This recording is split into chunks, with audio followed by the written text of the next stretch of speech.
Hello, जय हिंद। तो कैसे हैं आप लोग? अच्छे ही होंगे। चलिए, आज शुरू करते हैं भारत संविधान की प्रस्तावना।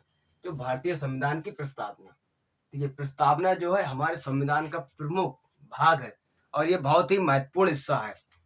ये हमारा बहुत ही महत्वपूर्ण हिस्सा आता है। क्या आता है? भारत की जो संविधान की प्रस्तावना। ये संविधान की प्रस्तावना क्या है? संविधान की प्रस्तावना किसे कहते हैं? संविधान के जो सबसे पहले के भाग संविधान का एक ये भाग भी है। भाग है क्यों नहीं है, इसका बंटवारा क्या हुआ? पहले इसको सुप्रीम कोर्ट ने संविधान का भाग मानने से मना कर दिया, फिर कहा कि संविधान का भाग है। इस वाला कांड हुआ था। ये कांड अभी हम आपको आगे बताएंगे। पहले समझिए प्रस्तावना क्या है।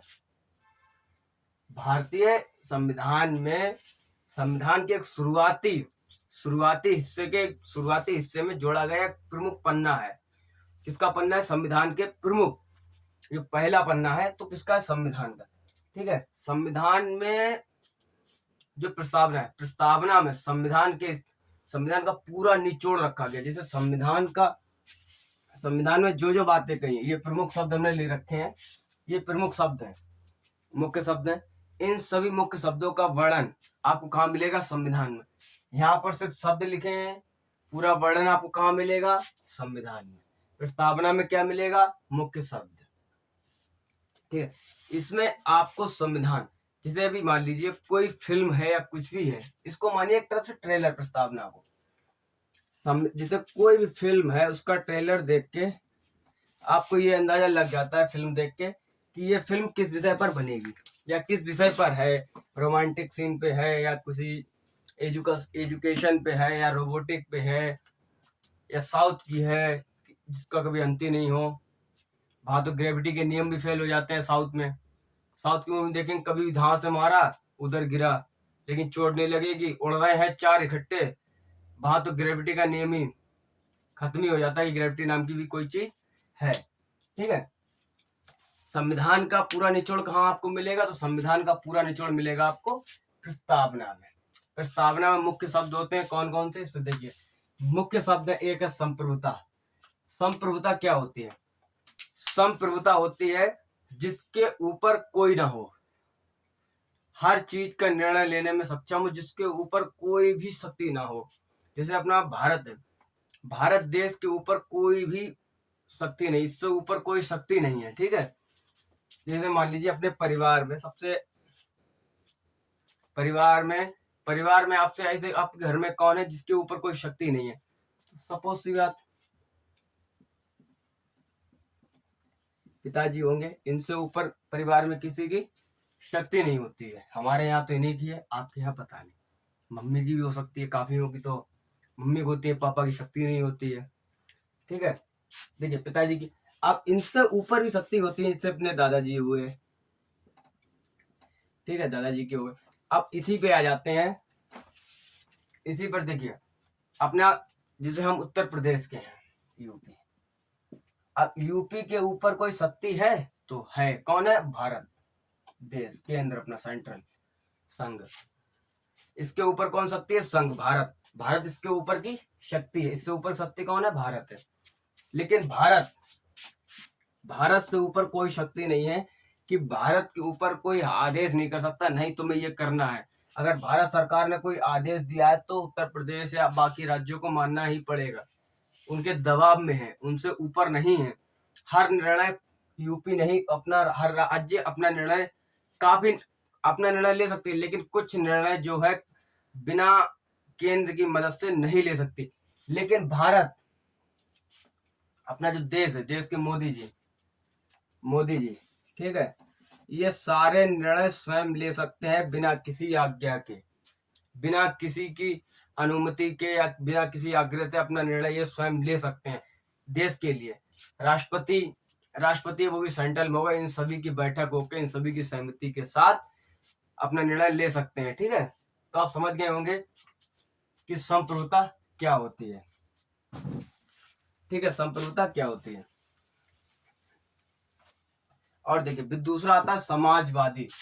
समाजवादी यानी समाज का ध्यान रखना। समाज का ध्यान रखना क्या कहते हैं? समाजवादी।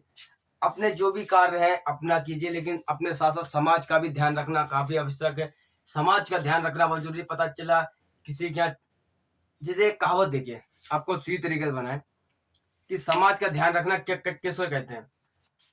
समाज, आप जैसे किसी आप कसाई दुकान जाइए, किसी भी कसाई दुकान जाके देखिए, एक मुर्गा होता है, मुर्गा हुआ पिंजड़े में बंद है, वहां पर 10 मुर्गे बंद है। जिस मुर्गे को निकाला जाएगा वही चिल्लाएगा, बाद बाकी सारे मुर्गे नहीं चिल्लाएंगे और दाना चुगते रहेंगे।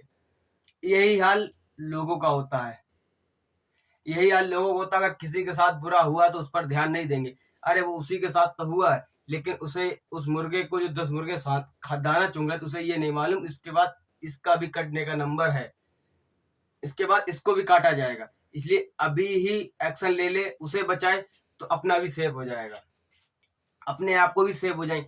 लेकिन नहीं, आज के समय में क्या है, जिसे जो हो रहा होने दो, क्यों दूसरे के बीच में जाए हम कुछ बोले। लेकिन उसे ये नहीं पता आज जो उसके साथ हो रहा है, कल वो हमारे साथ भी हो सकता है। इसीलिए समाज का ध्यान रखिए, किसी भी गरीब की, किसी की भी मदद करने से कभी पीछे मत हटिए। क्या पता आज उसके पास कुछ दिक्कत है, परेशानी, कल वो हमारे साथ भी हो सकती है। अगर आज हम उसके लिए नहीं खड़े होंगे तो कल पीछे मेरे साथ भी कोई खड़ा नहीं होगा। ठीक है, समाजवादी। अब देखिए तीसरे नंबर, धर्मनिरपेक्ष। देखिए धर्मनिरपेक्ष में क्या बताइए, धर्मनिरपेक्ष क्या है। धर्मनिरपेक्ष अपना देश है। देश कितने, जो 3 प्रकार के होते हैं। धर्मनिरपेक्ष है, ये धर्मनिरपेक्ष 3 प्रकार के होते हैं। एक होते हैं नास्तिक राज्य, नास्तिक राज्य। एक होते हैं सैद्धांतिक राज्य, सैद्धांतिक राज्य। एक होता है धर्मनिरपेक्ष।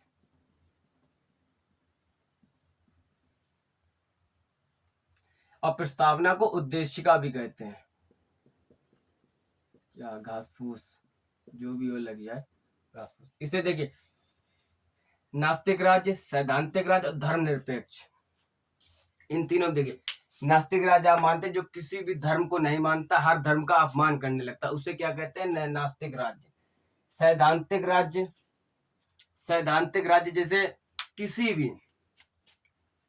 किसी एक धर्म पर टिका हो, जैसे अपना तुर्की, बंगाल, पाकिस्तान। पाकिस्तान क्या कहते हैं, उसका मुस्लिम देश मानते हैं वो अपने आप को, कि हमारा देश मुस्लिम देश है। ठीक है, मुस्लिम। सैद्धांतिक राज्य क्या होते हैं, जो एक धर्म पर चले, सैद्धांतिक राज्य जैसे पाकिस्तान उदाहरण मिल। और धर्मनिरपेक्ष, धर्मनिरपेक्ष की परिभाषा टाइप क्या, किस तरह से इसका वर्णन करेंगे। वह राज्य जहां पर हर धर्मों का सम्मान होता है, हर धर्मों को अपनाया जाता है, जहां हर धर्म, सभी धर्मों को भाईचारे द्वारा सभी त्योहार मिलजुल कर बनाए जाते हैं, उसको क्या कहते हैं, धर्मनिरपेक्ष। तो अपना देश कौन सा है, धर्मनिरपेक्ष। ठीक है, अपना देश कौन सा है, धर्मनिरपेक्ष। लेकिन कुछ हैं पागलपन के शिकार, जिसे कुछ अलग ही राज्य बनाना है, कि खुल के तो नहीं बता सकते हैं। देखिए खुल के कह रहे हैं, किसी को भी बुरा ना लगे अगर किसी को, बहुत से कह रहे हैं हिंदू राष्ट्र, हिंदू राष्ट्र बनाएंगे। हिंदू राष्ट्र ना कभी था, ना कभी, ना है, और ना कभी बनेगा, ये मैं जानता हूं, और ये सभी जानते हैं, सिर्फ चिल्ला रहे हैं कि हिंदू राष्ट्र बनेगा। हिंदू राष्ट्र नहीं बनेगा, क्योंकि हमारे पूर्वजों जो संविधान हमें लिख के गए हैं, उसमें साफ कहा है कि हमारा देश धर्मनिरपेक्ष देश है। धर्मनिरपेक्ष देश में किसी एक धर्म का सम्मान नहीं होता, सभी धर्मों का सम्मान किया जाता है। सभी धर्मों का सम्मान करने का मतलब है धर्मनिरपेक्ष बनेगा, सभी धर्मों का सम्मान होगा हमारे देश में, और सभी धर्मों का सम्मान होता भी है। आज के समय में आबादी हिंदुओं की सबसे ज्यादा है भारत देश में, 15 से 16% से प्लस है आबादी। लेकिन इनका हिंदू राष्ट्र है, ये खतरे में है। 5% के करीब सिख हैं। कभी आपने ये सुना कि सिख धर्म खतरे में है, या ईसाई धर्म, क्रिश्चियन धर्म खतरे में? कभी नहीं। ये अब देखिए, पूरी बातें ना कह भाई, ये अंदर तो और भी भड़ासे भरी हुई होती हैं, लेकिन आपको इन सबसे नहीं मतलब है। जो हो रहा उसे होने भी नहीं देना है, गलत है, उसे सही करना भी चाहिए, लेकिन हम लोगों को इसमें नहीं पड़ना। जितना हो सके इससे बच के रहिए। सभी धर्मों का सम्मान कीजिए। जिस धर्म को आप मानते हैं आप उसे मानिए, ठीक है। प्रस्तावना को उद्देश्य का भी कहते हैं, अभी बताया था, उद्देश्य का भी कहते हैं। धर्म लोकतांत्रिक, लोकतांत्रिक क्या होता है? जैसे अपने देश में लोकतांत्रिक की एक अच्छी व्यवस्था की गई है, ठीक है। लोकतांत्रिक जो अपनी है, जो जनता के हाथ में होती है सारी व्यवस्था। इसमें एक लोकतांत्रिक आ जाती है राजाशाही, राजशाही भी आ जाती है, और एक तानाशाही भी होती है। दोनों तरह की, गणतंत्र और लोकतांत्रिक बिल्कुल मिलते जुलते शब्द होते हैं, इनमें थोड़ा डिफरेंस होता है। ये लोकतांत्रिक क्या है कि लोक कल्याण के लिए जो भी कार्य होंगे, लोकतांत्रिक संविधान में लोग के कल्याण के लिए काम किया जाएगा, तो लोकतांत्रिक देश है। लोग के कल्याण के लिए, लोक मतलब देश होता है। लोक कल्याण के लिए इसमें सारी व्यवस्थाएं की जाएंगी। लोक कल्याण को बढ़ाया जाएगा, ना कि घटाया जाएगा। जो भी कार्य है आगे बढ़ गए हैं उसको आगे ही और बढ़ाना है, उसे नहीं यहाँ पे पीछे खींचना या उसे समाप्त करना, नहीं, उसे और ही आगे बढ़ाना है, ठीक है, उसे और ही आगे बढ़ाना है, ठीक है। इसे लोकतांत्रिक। अब आ जाते हैं गणतंत्र। गणतंत्र में देखिए क्या है, गणतंत्र में दो प्रकार के होते हैं, एक राजाशाही और तानाशाही।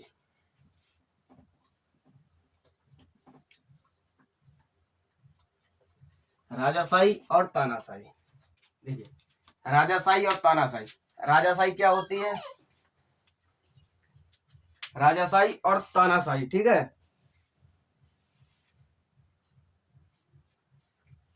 और एक गणतंत्र और आता है इसमें। राजाशाही तानाशाही ये तो एक ही वर्ड हो गया, और एक गणतंत्र का आता है।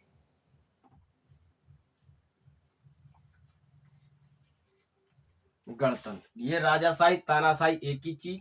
गणतंत्र, राजाशाही तानाशाही क्या होता है? देखिए तानाशाही वही, जैसे अपने उत्तर कोरिया में किंग जोंग उन जो है इस समय, वो तानाशाह आए हुए थे। और राजाशाही जैसे पिछले में महाराजा हुआ करते थे, उनका पुत्र या वो ही उन्हीं के परिवार में किसी को ही राजा बनाया जाता था। जनता के हाथ में कुछ नहीं होता था कि कौन राजा बनेगा कौन नहीं बनेगा, ठीक है। अब इसमें क्या हो गया, अपना जो देश है गणतंत्र है, इसमें जनता के हाथ में है कि किसको बनाना है किसको नहीं बनाना है, ठीक है। ये क्या होता है, 5 साल में जनता को 5 साल बाद जनता को बदलने का मौका मिलता है कि हाँ ये ठीक है या ठीक नहीं है। तो बदलने का मौका किसको मिलता है? जनता को मिलता है 5 साल बाद। तो इसी को हम लोग गणतंत्र, कि हमारा देश गणतंत्र है, कि हमें अपना राजा खुद चुनने का अधिकार है, ना कि उन्हीं के किसी परिवार का कोई सदस्य ही राजा बने, नहीं, जिसे हम चाहेंगे वो बनेगा, ठीक है। अब आते हैं न्याय। देखिए न्याय तो आप जानते हैं, न्याय से क्या है कि सभी के लिए न्याय बराबर होगा। एक गलती के लिए एक ही सजा मिल सकती है, एक गलती की एक ही सजा, ना कि 2 बार सजा। पता चला किसी को हम मार के, किसी को हमने एक झापड़ मार दिया, अब वो गया रिपोर्ट लिखवाया FIR की, भाई सर ने मेरे झापड़ मार दिया, मैं गया वहां पर पुलिस में, उसने 1 वर्ष की मुझे कैद कर दी। 1 वर्ष का हम जेल काट कर बाहर आए, 1 वर्ष की जेल काट कर बाहर आ, वो बोला अरे सर आप तो बाहर, तो फिर उसने FIR लिखवा दी, फिर हम 1 वर्ष के लिए जेल चले गए। लेकिन नहीं जाएंगे 1 वर्ष की उस गलती की हम सजा काट आए हैं। अगर हम वही गलती दोबारा दोहराएंगे तो हमको दोबारा सजा मिलेगी, ठीक है। ये नहीं है कि एक बार गलती की उसकी हर बार सजा मिलती नहीं, एक गलती की सिर्फ एक सजा। ये न्याय व्यवस्था, ठीक है। स्वतंत्रता, ठीक है। स्वतंत्रता क्या है? स्वतंत्रता जो है, स्वतंत्रता हर चीज की हमें स्वतंत्रता दी गई है, स्वतंत्रता दी गई है हर चीज के लिए। स्वतंत्रता, घूमने की स्वतंत्रता, खाने की स्वतंत्रता, धर्म अपनाने की स्वतंत्रता, जिस धर्म को चाहे हम अपना सकते हैं, चाहे वो मुस्लिम, सिख, ईसाई, बौद्ध, जैन, जो भी धर्म हो, हम जिस धर्म को अपनाना चाहे धर्म अपना सकते हैं, कोई रोक टोक नहीं है। और स्वतंत्रता में से जहाँ इच्छा वहां हम रह सकते हैं, जहाँ इच्छा हम अपनी कमाई कर सकते हैं, जहाँ इच्छा हम वहां पर अपनी भूमि खरीद सकते हैं, जहाँ चाहे वहां हम रह, कुछ भी कर सकते हैं स्वतंत्र। कुछ भी करने का मतलब ये नहीं है कि किसी का कुरकुरा छीन के खा ले, ये स्वतंत्रता नहीं देती।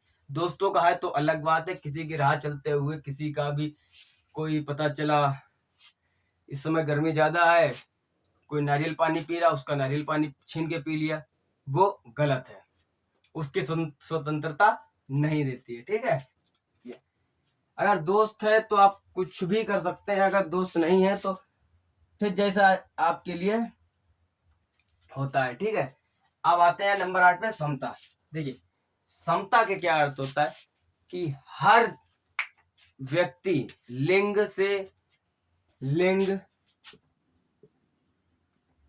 उम्र,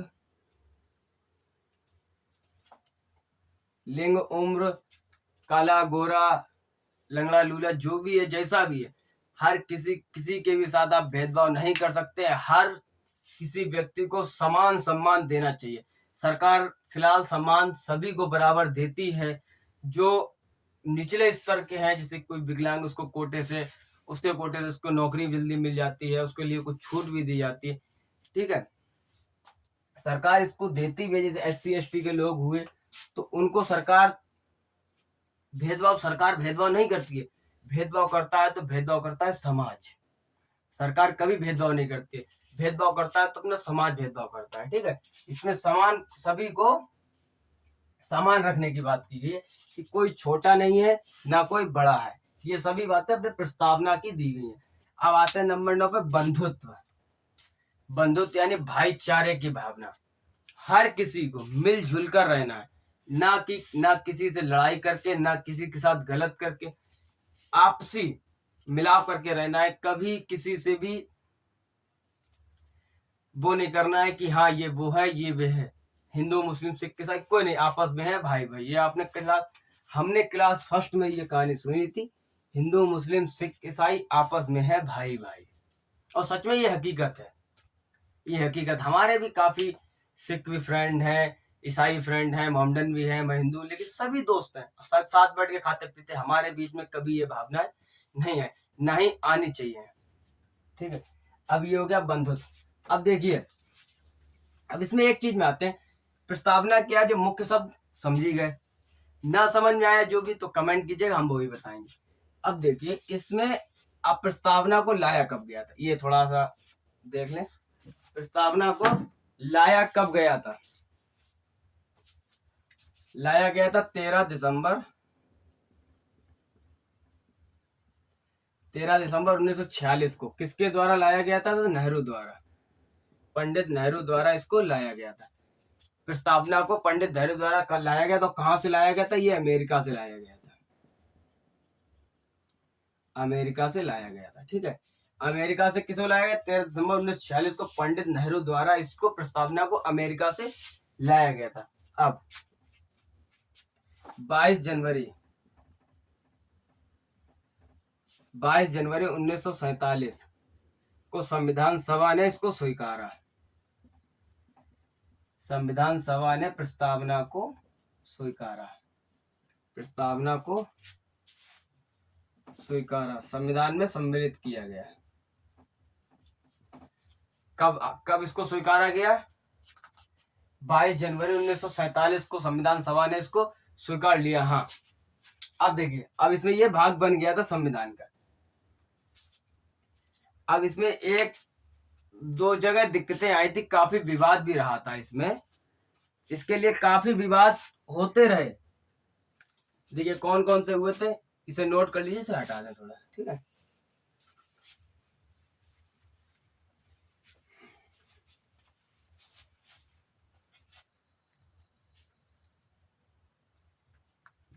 उन्नीस सौ साठ में एक कांड हुआ था, बेरूबड़ी कांड हुआ था। बेरूबड़ी कांड आपको आगे पढ़ाएंगे, आप इतना समझिए। बेरूबड़ी कांड 1960 में हुआ था। इसमें एक संशोधन हो रहा था, संविधान में एक संशोधन होना था, तो उसके लिए सुप्रीम कोर्ट ने मना कर दिया कि जो उद्देशिका है प्रस्तावना, वह संविधान का भाग नहीं है। संविधान का भाग नहीं, अगर वह संविधान का भाग नहीं है तो आप 368 के तहत इसमें आप संशोधन नहीं कर सकते। लेकिन संविधान में जो भी संशोधन होते हैं तो आर्टिकल 368 के तहत ही किए जाते हैं। जो भी संशोधन किए जाएंगे तो आर्टिकल 368 के तहत किए जाएंगे। लेकिन एक और मामला आया था 1973 में, केशवानंद भारती। ये वीडियो काफी लंबी हो रही है, इसलिए थोड़ा शॉर्ट समझाते हैं, फिर बेरुवड़ी और केशवानंद भारती का इकट्ठा टॉपिक एक बार बनाते हैं, ठीक है। ये वाला कांड हुआ था 1973 में। इसमें भी संशोधन करने के लिए कहा गया था, लेकिन इसमें संशोधन करने से मना कर दिया गया था, क्योंकि इसमें भी कांड पड़ा था। केशवानंद भारती का कांड बहुत ही बुरा, समझ लो कि केशवानंद भारती साधु संत थे। वो जब भी आते थे 13 जज बैठे थे उनके लिए, 13 जज बैठे थे उनका ये मामला सुनने के लिए। 13 जज सुप्रीम कोर्ट के, आप समझ सकते हैं।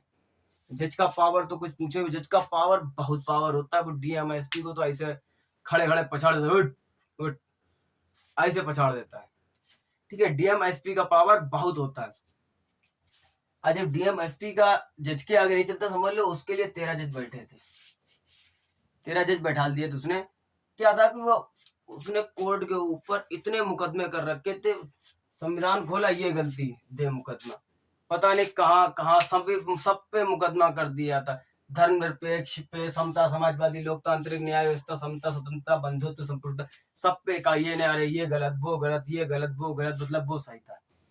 तो काफी मुकदमे कर दिए। इसके लिए इसका फिर कांड हुआ, 13 जज बैठे। तब इसके लिए क्या किया, 13 जज ने सुनवाई की। ये वाला जो 1960 में जो कांड हुआ था बेरुबड़ी वाला, उसमें सुप्रीम कोर्ट ने मना कर दिया, उद्देश्य का संविधान का भाग नहीं है। लेकिन 1973 में केशवानंद भारती वाले कांड में संविधान में प्रस्तावना का भाग मान लिया गया। कि ये प्रस्तावना का भाग है। इसमें 1973 केशवानंद भारती वाले कांड में इसको माना गया कि ये संविधान का भाग है, ठीक है। जब इसको संविधान का भाग मान लिया गया तो तुरंत ही 368 के तहत 43वां संशोधन कर दिया गया इसमें, ठीक है। तुरंत ही संविधान का भाग माना, इसे नोट कर दीजिए। इसमें तुरंत ही 42वां संशोधन करके संविधान का 42वां संशोधन, ध्यान सुनिएगा, संविधान का 42वां संशोधन,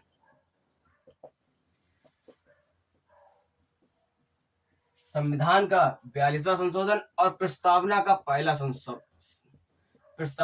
प्रथम संविधान संशोधन किया गया। संशोधन क्या किया गया, इसमें 3 शब्द जोड़े गए थे। इसमें 3 शब्द जोड़े गए थे, जिसमें 3 शब्द वो बहुत ही महत्वपूर्ण रखे गए थे। अभी आपको हमने पढ़ाया था, समाजवादी, धर्मनिरपेक्ष, अखंडता, ठीक है। ये 3 शब्द किसमें जोड़े गए थे, ये जब 1973 संविधान का भाग माना गया था, तो उसी समय तुरंत ही इसमें एक संविधान संशोधन किया गया। किसके तहत किया गया, 368। संविधान संशोधन जो भी किया जाएगा 368 के तहत किया जाएगा। 368 संविधान संशोधन के तहत तब इसको संशोधन किया गया, किसको, प्रस्तावना को। इसमें 3 शब्द जोड़े गए, संविधान, समाजवादी, धर्मनिरपेक्ष और अखंडता, ठीक है। आप प्रस्तावना तो आप समझ ही गए होंगे। तब इसके ही साथ में आपको इसकी एक पूरी वीडियो तक बेरुबड़ी कांड क्या हुआ था, केशवानंद भारती वाला कांड, इन सभी में आखिर में क्या क्या हुआ था, जिसके कारण संविधान सुप्रीम कोर्ट को पहले मना करना पड़ा, फिर मानना पड़ा।